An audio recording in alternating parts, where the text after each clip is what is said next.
সূর্য একজন শিক্ষিত ছেলে, যে চাইতো নিজের পরিবারকে ভাড়াঘর থেকে সরিয়ে নিজের বাড়িতে নিয়ে যেতে। সেই জন্যই সে দিন-রাত্রি পরিশ্রম করত। কিন্তু জানি না তার এই সুখী পরিবারে কার নজর লেগেছিল, যার কারণে সূর্য আর তার পরিবার বিগত 2 বছর ধরে জেল খাটছিল। সূর্য, তোমার জন্যে জেলের কয়েদিরা আবার লাইব্রেরিতে যাতায়াত শুরু করেছে। না হলে তো এরা পড়াশোনার ধারই ধারত না, সারাদিন শুধু গুন্ডামি করত।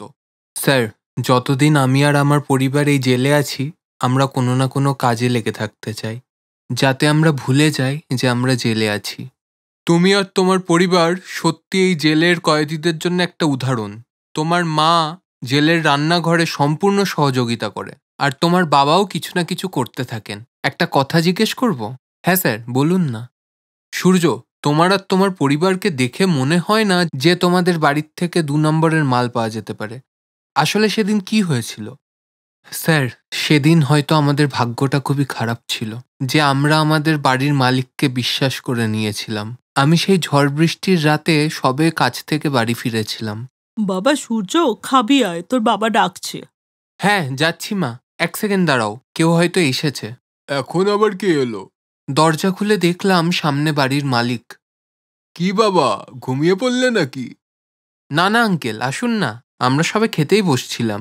ও আচ্ছা আচ্ছা, আসুন কিশোর বাবু, খাবার তৈরি আছে, আসুন। আরে না না, আমি খেয়েই এসেছি।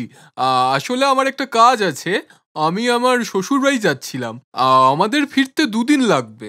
আমার এক গ্রাহক এই অ্যাটাচিটা ফেলে গেছিল, তা আমরা তো এখানে থাকবো না, তা আপনারা যদি এটা রেখে দেন তাহলে ও কালকে এসে নিয়ে যাবে। হ্যাঁ হ্যাঁ আঙ্কেল, দিন না, কোনো অসুবিধা নেই। তারপর ওই প্রতারক কিশোরবাবু কিছুক্ষণ কথা বললেন আর আমাদের ওই অ্যাটাচিটা দিয়ে 2 দিনের জন্য পরিবার নিয়ে চলে গেলেন। ওই রাতেই পুলিশ এসে ঘরে তল্লাশি চালায়।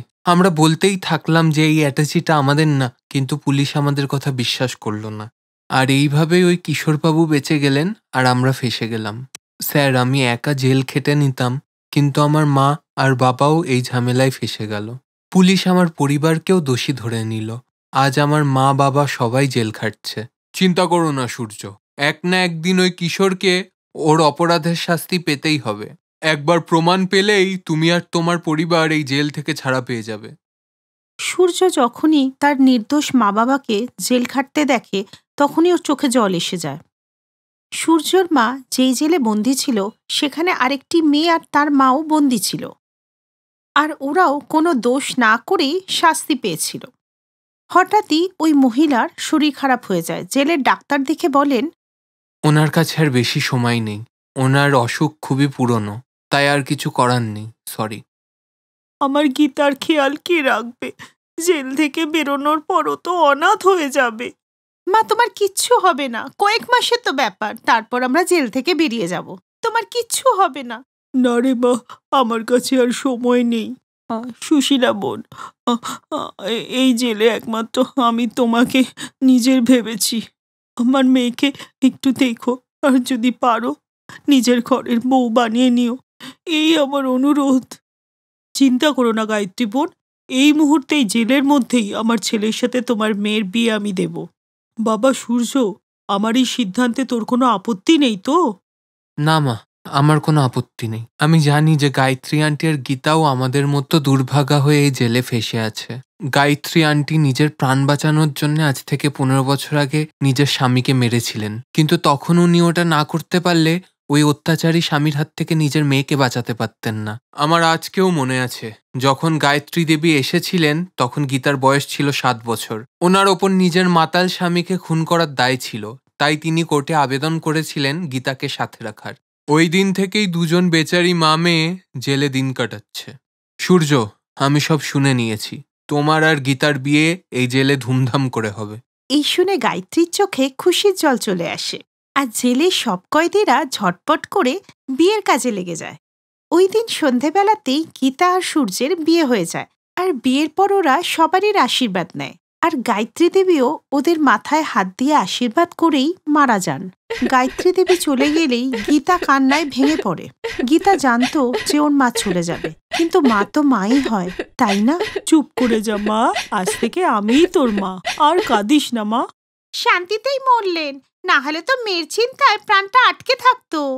আরে সূর্য আর ওর পরিবারের মন খুবই বড়, তাই তো আজ গীতা জেলেই শ্বশুর বাড়ি পেয়ে গেল, না হলে বেচারির যে 3 কুলে কেউ ছিল না। গায়ত্রী দেবীর দাহ সংস্কার করা হলো। মা চলে যাওয়ার পর এখন জেলই গীতার শ্বশুরবাড়ি ছিল। জেলে সুশীলা গীতার খুব খেয়াল রাখত। গীতা মা, এই রুটিটা নিয়ে নে, তুই খেয়ে নে, আমার না ঠিক খিদে পাচ্ছে না। মা, তুমি তো সকালেও কিছু খাওনি। আচ্ছা ঠিক আছে, অর্ধেক অর্ধেক করে খাবো, ঠিক আছে? এই শুনে দুজনের চোখেই জল এসে যায়। তখনই ওখানে লেডি জেলার আসেন। গীতা, তোমাকে জেলার সাহেব ডাকছেন। আমাকে? এই শুনে গীতা একটু ঘাবড়ে গেলেও সাহস জুগিয়ে জেলার সাহেবের কাছে যায়। গীতা, তোমার মা আর এই পৃথিবীতে নেই। তুমি মাকে ছাড়া থাকতে পারতে না, তাই তোমাকে জেলে রাখা হয়েছিল। কিন্তু এখন যেহেতু তোমার মা নেই, তাই তুমি আর এই জেলে থাকতে পারবে না। এরকমই ওপর থেকে অর্ডার এসেছে। কিন্তু স্যার, আমার শ্বশুরবাড়ি তো জেলের মধ্যেই। ওদেরকে ছেড়ে আমি বাইরে কি করে যাব? স্যার, আমি এই জেলেই থাকবো।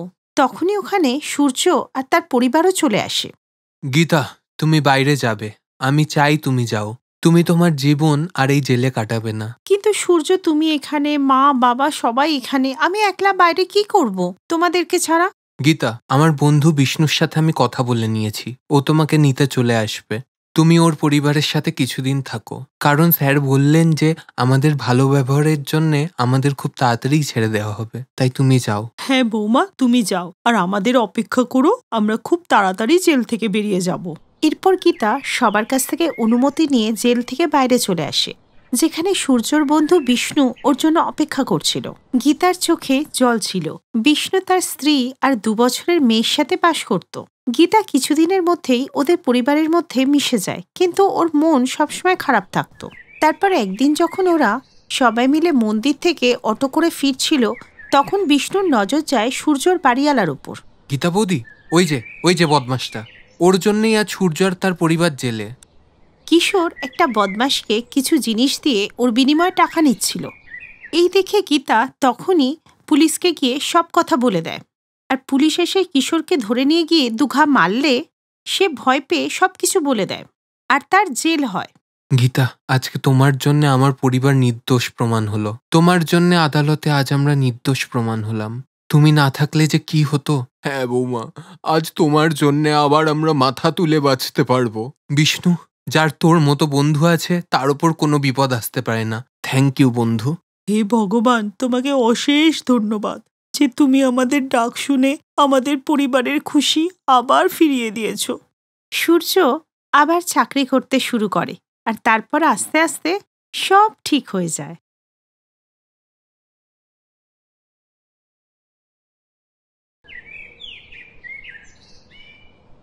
দিল্লিতে মোহনলালের খুব হ্যাপি একটা ফ্যামিলি ছিল। মোহন নিজের স্ত্রী আর 2 ছেলের সাথে বাস করত। 10 বছর বয়সের বড় ছেলে মোহন আর 8 বছর বয়সের ছোট ছেলে রোহন। একদিন রাতে মোহনলালের স্ত্রী যখন প্রতিবেশীদের বাড়িতে কীর্তনে গিয়েছিল, তখনই মোহনলাল ছেলেদের বলল, রোহন, মোহন, তোরা খেয়ে নে বাবা, অনেক রাত হলো যে, তোদের মায়ের আসতে দেরি হবে। কিছুক্ষণ পর ওদের মা বাড়িতে চলে আসে। তুমি এত দেরিতে কেন ফিরলে মা? আমার আর ভাইয়ের যে খিদে পেয়েছে। তো বাবারা, তোরা খাবার খেয়ে ঘুমিয়ে পড়তে পারতিস তো। মা, তুমি তো ভালো করেই জানো যে আমি আর ভাই তোমাদের ছাড়া খেতে পারি না, তাও তুমি জেনে শুনে এসব বলছো। ক্ষমা করে দে বাবা, চল চল খাবি চল। এরপর মোহন আর রোহন তার মা বাবার সাথে বসে খাবার খায়। ওদের পরিবারের এটাই নিয়ম ছিল যে সবাই একসাথে বসেই খাবার খাবে। আস্তে আস্তে ছেলেরা বড় হয়ে গেল। বড় ছেলে মোহন একটা বড় প্রাইভেট কোম্পানিতে জব পেয়ে গেল, ছোট ছেলে রোহনও একটা কোম্পানিতে জব পেয়ে গেল। এরপর একদিন ওর মা বাবা নিজেদের মধ্যে কথা বলছিল। আমাদের ছেলেরা এখন বড় হয়ে গেছে আর নিজের পায়ে দাঁড়িয়েও গেছে, তাই ভাবছি এবার ওদের বিয়ে দিয়ে দিই। এই কথা শেষ করতে না করতেই ঠাকুরমশাই ওখানে চলে আসেন। উনি 2টো মেয়ের ছবি টেবিলে রাখেন আর বলেন, আমিও সেই সুযোগেই ছিলাম যে আপনাদের ছেলেদের বিয়ে করাবো। এই দেখুন, 2 আপন বোন, খুব ভালো মেয়ে ওরা। আমি বলছি কি একই মণ্ডপে 2টি ছেলের বিয়ে দিয়ে দিন। হ্যাঁ পণ্ডিত মশাই, আপনি কিন্তু সম্বন্ধগুলো ভালোই দেখেছেন। 2 আপন বোন একবারেতেই বিয়ে করে এলে বোনেদের মধ্যে আর ঝগড়াও হবে না, তবে ছেলেদের ভরসা নেই। আমি আমার ছেলেদের একদম পাল্টাতে দেব না, পুরো কন্ট্রোলে রাখবো। পরের দিন মোহনলাল তার পরিবার আর ঠাকুরমশাইকে নিয়ে মেয়েদের বাড়িতে চলে যান। 2 বোন রাগিনী আর রাধিকা খুবই সংস্কারী মেয়ে ছিল, আর তার সাথে খুব সুন্দরীও। আর সব কথা পাকা হলে কিছুদিনের মধ্যেই মোহন আর রাধিকার মধ্যে বিয়ে হয়, আর রোহন আর রাগিনীর মধ্যে বিয়ে হয়ে যায়। প্রথম রান্নাঘরে দুই বউ মিলে রান্না করে। মা, বাবা, খাবার রেডি, তোমরা খাবারটা গরম থাকতে থাকতে খেয়ে নাও। ওরা ফোন করলো যে ওদের আসতে অনেকটাই দেরি হবে। বৌমারা, প্রথম কথা, তোমাদের ঘোমটা দিয়েই থাকতে হবে। একলা থাকলেও ঘোমটা দিয়েই থাকতে হবে। আর দ্বিতীয় কথা, আমরা যদি আগে খেয়ে নিই তো তোমাদের স্বামীরা তোমাদেরকেই কথা শোনাবে, কারণ ছোট থেকেই ওদের এই অভ্যাস যে ওরা আমাদের দুজনকে বাদ দিয়ে কখনো খাবার খায় না। এই শুনে দুজনেই ঘোমটা দিয়ে দিল। না না মা, ওরাই ফোন করে আমাদের বলল যে মা বাবাকে খেতে দিয়ে দাও, আমাদের আসতে দেরি হবে। এই কথা শুনে শাশুড়ি মায়ের ধাক্কা লাগলো, আর উনি বললেন, বিয়ের আগে আমরা যদি কোথাও যেতাম তাহলে আমাদের ছেলেরা আমাদেরকে বাদ দিয়ে কখনো খাবার খেত না। তাই আমাদের উচিত ছেলেদের জন্য অপেক্ষা করা, ওরা এলেই আমরা খাবো। এই শুনে মুখ বাঁকিয়ে বউরা নিজেদের ঘরে চলে গেল। তারপর রাতে দুই ছেলে বাড়ি ফিরলে সবাই একসাথে বসে খাবার খায়। খাবার খাওয়ার পর যে যার ঘরে। কি হলো রাধিকা, মুখ ভার করে বসে আছো? তোমরা দুই ভাই ছোট বাচ্চা নাকি? কত কষ্ট করে আমি রান্নাটা করেছিলাম, ভেবেছিলাম ঘরেতে বসে এক থালাতেই দুজনে খাবারটা খাবো। তুমি একগাল আমাকে খাওয়াবে, আমি একগাল তোমাকে খাওয়াবো। মা বাবার জন্য সব শেষ হয়ে গেল। ওরা বাচ্চা নাকি? তার উপর আমাদের ঘোমটা দিয়ে থাকতে বলেছে।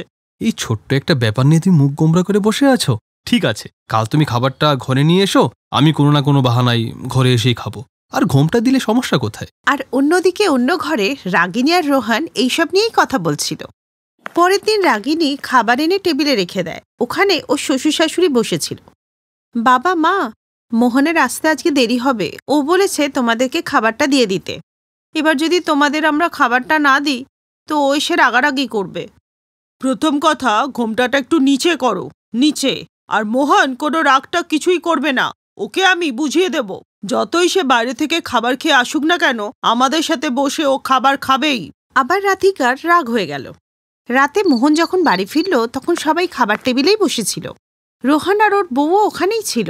মা, আমি রাধিকাকে বলেছিলাম যে তোমাদের দুজনকে খাবারটা দিয়ে দিতে। আরে কোম্পানির একটা পার্টি ছিল, তাই ওখানেই খেয়ে দিয়ে এসছি, আমার পেটে আর খিদে নেই। কিন্তু বাবা, বিয়ের আগেও তো তোর কোম্পানিতে পার্টি হতো, তুই খেয়ে আসতি, তারপরও তো আমাদের সাথে এসে একগাল খেতিস। বস না, খেয়ে নে না। বাবা শোনো, এখন আমি আর বাচ্চা নই, আর এমনিতে আমার পেটে গ্যাস হচ্ছে, না না আমি খেতে পারবো না। এই বলে মোহন নিজের ঘরে চলে গেল। বৌদি, তুমি এসো না, আমাদের সাথে বসে খাবে। ছেড়ে দাও, দাদার হয়তো আজকে মুড নেই। না ঠাকুরপো, আজকে তো আমার উপোস আছে, তোমরা খেয়ে নাও, আমি ঘরে যাচ্ছি। এই বলে রাধিকা নিজের ঘরে চলে যায়। অন্যদিকে ও শ্বশুর শাশুড়ির দুঃখ হয়। কে গো, তুমি না সবাইকে পর্দাতে রাখবে? দেখতে পাচ্ছ তো, বাড়িতে কিন্তু আর একটা পর্দা তৈরি হচ্ছে। অন্যদিকে রাধিকার মোহন একই থালায় দুজন দুজনকে খাবার খাওয়াচ্ছিল। কি জানেমান, এবার খুশি তো? হ্যাঁ হ্যাঁ, এবার আমি খুব খুশি। আর শ্বশুর শাশুড়িকে তো একটু বুঝতে হবে যে বিয়ের পর বাচ্চাদেরকে একটু স্পেস দিতে হয়। মা আর বাবা তো তোমাদের এখনো বাচ্চা মনে করে, আর দেখো এখনো আমাদের ঘোমটার মধ্যেই থাকতে বলে। এটা কি ঠিক, তুমি বলো? এইভাবেই দিন কাটতে লাগলো। একদিন রোহনের মা বাবা বলল, বাবা রোহন, দুদিন পর মোহনের জন্মদিন, তাই ভাবছিলাম একটু ভালো করে জন্মদিনটা ধুমধাম করে করব, যাতে গোটা পাড়া দেখে। আরে মা, এমন প্ল্যান থাকলে আমাকে তুমি আগে জানাতে পারতে। আমি তো রাগিনীর সাথে কাশ্মীরে যাওয়ার প্ল্যান বানিয়ে নিয়েছি, টিকিটও কাটা হয়ে গেছে। কোনো ব্যাপার না বাবা, ছেড়ে দে। রোহন নিজের ঘরে চলে যায়। ওখানে রাগিনীও ছিল। তুমি আমাকে বলনি তো যে আমরা কাশ্মীর যাব? আরে তোমায় কি বলবো, আমি তো এই জাস্ট প্ল্যানটা বানালাম। পাড়ার সবাইকে ডেকে জন্মদিন পালন করবে, আর পকেট সেটা তো আমারই খসবে না। আরে ভাই, আমাদেরও তো লাইফ আছে না, আমরা কালই কাশ্মীর যাব। রাগিনী আর রোহন পরের দিন কাশ্মীরের উদ্দেশ্যে বেরিয়ে যায়। আর মোহন নিজের জন্মদিনে নিজের স্ত্রীকে নিয়ে মানালি ঘুরতে চলে যায়। আর তাই ওদের মা বাবা উদাস হয়ে যায়। ওগো, তুমি মন খারাপ করো না, বিয়ের পর সবাই বদলে যায়। সবাই পাল্টে যায় সেটা তো আমি জানি, কিন্তু আমি এটা জানতাম না যে আমার ছেলেরাও পাল্টে যাবে। একই ছাদের নিচে থেকে সবাই পর্দায় থাকে। দুই ভাইয়ের জীবন তো এখন আলাদা আলাদা হয়ে গেছে।